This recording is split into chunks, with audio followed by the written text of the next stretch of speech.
आपलं जरी लागवड ह्या ऊसाची जरी 2 महिने झालेला आहे तरी आपण ह्याला रोटर करून माती लावून घेतलेली.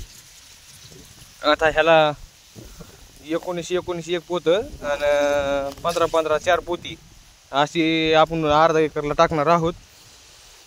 ह्याचा असा रिझल्ट आहे की ऊसाची वाढ होती लवकर. बघा ही आताच खत टाकलेलं आहे आम्ही. ऊसाची वाढ होती लवकर, ऊस काळा होतो. माती लावून गरजेचं आहे याला. ही आपल्या शेतीला ऊस आहे.